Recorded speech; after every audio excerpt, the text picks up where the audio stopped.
It's a Wednesday edition, Orange and Blue. It's Cecil Lammy, it's Andrew Mason. We're talking Broncos football with you and Mace. Broncos seem to be on the hunt for one of those running backs. Well, certainly they're talking with him here. They're talking with Ashton Jeanty here. We know that already. We know they're talking with Ollie Gordon from Oklahoma State. Yeah. You can already basically zero in based on what we're learning about the players we know with whom they're meeting.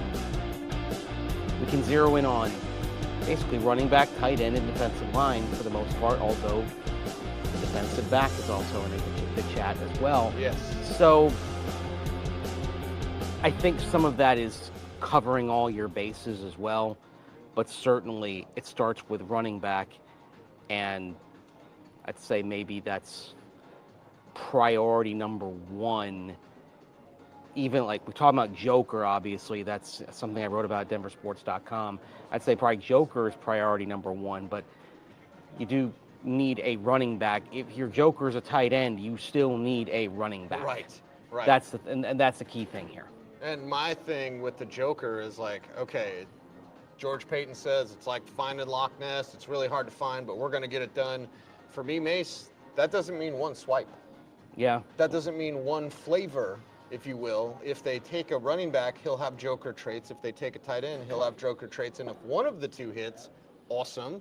If two of the two hits, excellent. What's the 2 and 2 that we keep talking about, running back and tight end, because the depth of this draft is such to where you'll find quality into day 3. Mm-hmm. Different flavors, different types, and of course as you get into day 3, that's probably where you're talking about less of crossing everything off the list. Like, just Ashton Jeanty, for example. He can be an every down pounder. He can also be a joker. It's one of the reasons why there's like such intrigue about him, is because especially in the 2023 season, we saw what he could do in the passing game for Boise State. We saw what he could do in space. So he has that requisite skill set, but he could also be the guy who you just have as your primary runner, and you in a more traditional type of role, and you slam him between the tackles. He's whatever you want him to be. So that's sort of the intrigue there, because not that he'll handle both roles, but that there's a flexibility to do that. Whereas when you get to some of these backs, as you get into day 3, it's more they're talking about they're going to do one or the other. Ashton Jeanty is like, well, he'll handle one of those roles, because the other thing also to consider is when it's really worked for Sean Payton, it's been a joker and it's been a runner. Like you think back to several years ago, it was Mark Ingram and Alvin Kamara. Right. There. Running back and joker. Crossing Clear over, defined roles for crossing both. over for a while. Yeah. So, and it seems like they're looking at Ollie Gordon. There's a former meeting with Ollie Gordon, again, another talented back from the Big 12. DJ Giddens, Devin Neal, we've talked about, but Ollie Gordon not as much. Maybe that's like a Mark Ingram type of player. So non-joker running back, still an important back, and still a back that they're interested in getting to know a little bit more. Yeah, Ollie Gordon, Doak Walker Award winner back in 2023. I think you could say with some certainty he got caught up in what was a rough season for Oklahoma State. Probably the most disappointing team-wide campaign for any team at the FBS level last year. Right. So I think what he is, it's more reflected by by the level at which he played in 23 rather than 24. Although certainly I think you sort of want to peel back the onion a little bit and say, okay, hey, what happened? How did you handle that? Mm-hmm. Right? But it's also to your advantage because because of that season, Ollie Gordon slips into the mid rounds. Yes. Because of that, probably. I think you're talking round 3, 4 with him. Yeah, mid-rounds, round 4, sounds about right. Devin Neal's got to go off the board first, in my opinion. Yeah, I like Devin Neal better than Ollie Gordon. Third-round pick. So I like Brashard Smith better than Ollie Gordon, back, but he's a different type of back. Mm-hmm. But I got really taken with Brashard Smith watching him down in Mobile. He was excellent Yeah. down in Mobile at the Senior Bowl, and that's the thing. Like, you've got your flavor of what do you want, and we're getting to the third round still with quality talent that you can add Yeah. to the backfield to go along with whatever combination you've got. Yeah, this is where it gets interesting, because you could take a running back early and still be like, okay, do you want one more? Now, free agency may also come into play here, because I'll just throw out a conversation that I had today.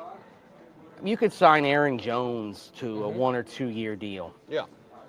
and then, hey, Ashton Genty's sitting there and you can trade up for him. Aaron Jones, Ashton Genty would work really nicely together. Yes. But then, as far as this year's draft went, realistically, then you're out of the mid-round conversation probably, unless the value was insane, and your next running back added would probably be from the undrafted pool, and it'd be okay. Did somebody slip? Yeah. In terms of how you manage a draft, that's how that would work. Yeah. We always say Ja'Cory Krosky-Merritt, undrafted, if he falls that far. If he falls out, I don't think he's going to fall out of the draft. He shouldn't. He's not even here in Indianapolis at the Combine, and he should be 4th, 5th round. He's not even here, but he's still a guy that gets talked about. I mean, that's part of it. When you hear, he's one of the names you still hear buzz about, even though he's not here, which should probably tell you, A, it was an oversight. B, it was an oversight because, by and large, the Combine list was made pre-Shrine Week, made after a season when he only played the one game for Arizona before the eligibility issues came in and he was ruled out for the rest of the season.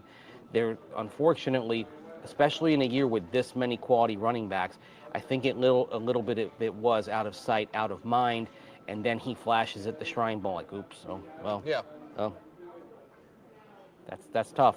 That is tough. But it won't keep him from getting noticed. It won't keep him from teams that bring him in. Like I've said, if I were the Broncos, I'd consider bringing him in for one of the 30 visits that you have to kind of, again, get to know him a little bit more. Get to know him a little bit more. And I haven't done the thought experiment yet, but I kind of want to. Ollie Gordon versus JCM. Ooh. You know what I mean? Yeah. I kind of prefer JCM. I wouldn't have him ranked that way. But just in comparing the two on what the Broncos need, it's worth a debate. And it's interesting because if they do add a running back in free agency, whether it's a first wave running back or they sort of wait and bring, you could sit there, let the market settle and bring in somebody cheaply. I think that determines what you're looking for as you get into the draft. And then if you pick a running back in round 1, that also adds to, okay, what are you looking for next? I mean, I'll just tell you the crazy idea I had. I don't think this is going to happen. Okay. All right? I like crazy ideas. Crazy idea. Round 1, Ashton Genty. Round 2, Caleb Johnson. Whoa. Caleb Johnson, big, between the tackles type of back. Faced a lot of stacked boxes last year because nobody takes Iowa's passing game seriously, with good reason, and still was productive. How about you? So, Genty or Marion Hampton, Yeah. your round 1 joker. Caleb Johnson, your round 2 sturdy back. Can you get Kamara and Ingram in the same draft? That's Yes, what that's you're saying. basically what I'm saying. Can you get Mark Ingram and Alvin Kamara back to back?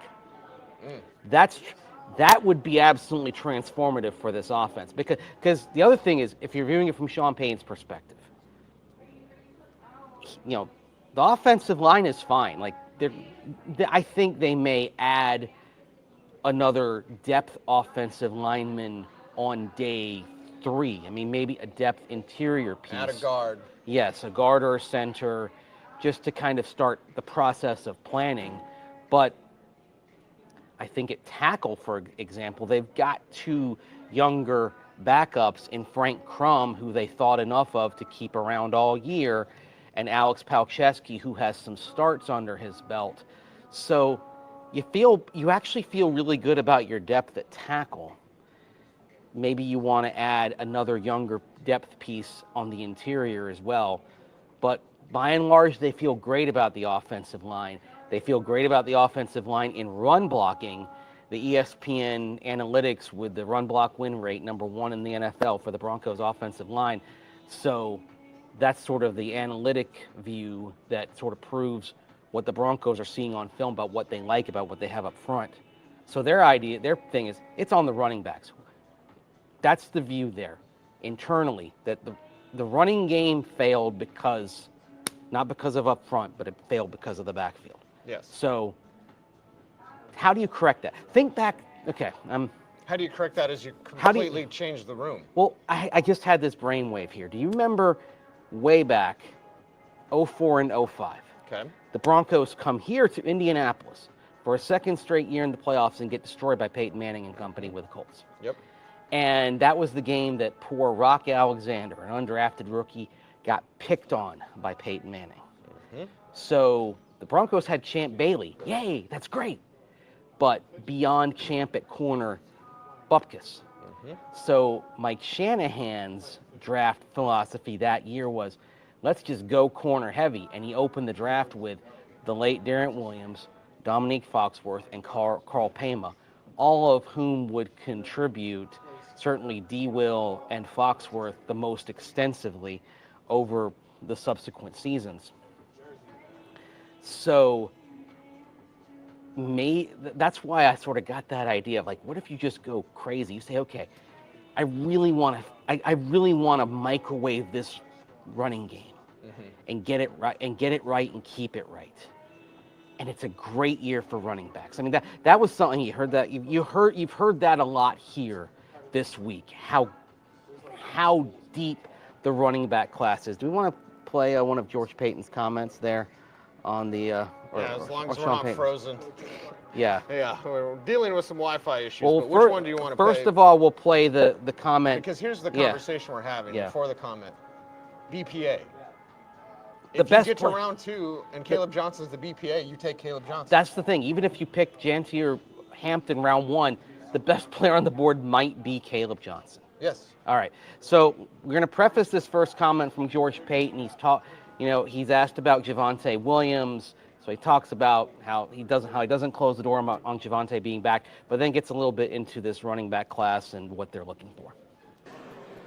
Well, I mean, there's a chance we bring Javonte back, and I think Javonte is one of the best pass protectors in the league, and I think he's still young and he's still ascending, another year removed from the injury, but I think there's so many different flavors in this draft of runner. And we have some backs that we like, and so it's going to be an interesting process. It already has been, just to get to know these runners. I know we're searching for the Joker. It's kind of like the Loch Ness Monster, trying to find a goddamn Joker. But I've played Sean's teams that had them, and they're hell. So, a lot of different backs. I think it's a good year to maybe, go get a back because there's so many. But, yeah. It's a good year to go get a back. Yeah. I thought he was going to cuss there. God dang Jokers. I'm glad he didn't, because that would have made it hard on the edit. Extra work. It would have. Yes, I didn't want extra work at it. We're doing enough work here. Yes. It's a busy day. Tomorrow and Friday are super busy, so we'll be here for you on OBT. Right. Yeah, because Thursday is tight end day. It's also Travis Hunter day for those of you in Buff Nation who want to hear from Travis Hunter.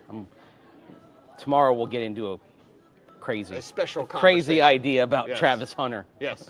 But Sean Payton also talked about running backs on Tuesday. How do you want to preface this one, Mace? Let's just he's talking about the room and what he has. He starts there with what's on hand, the young running backs. Tyler, because George talked about Javonte. Well, now this is the comment about Audric Estime, Tyler Bidet, Blake Watson, the rest of the crew here. So we'll play that. I would say Audric and Blake and also Tyler, Bidet are all 3 young players, and Jaleel I would put in that category. But overall, from a running back perspective, we've got to continue to look,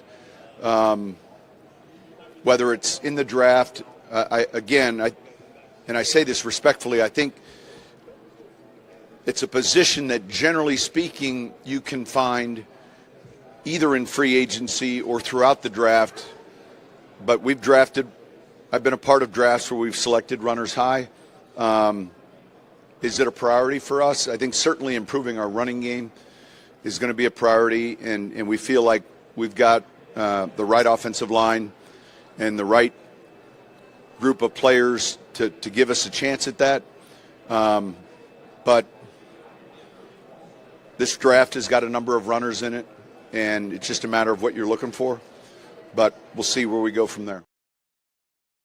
Flavors, Mace. Flavors, numbers, and he talked, of course, about the offensive line. O-line's good. O-line's fine. Yeah. They need better backs.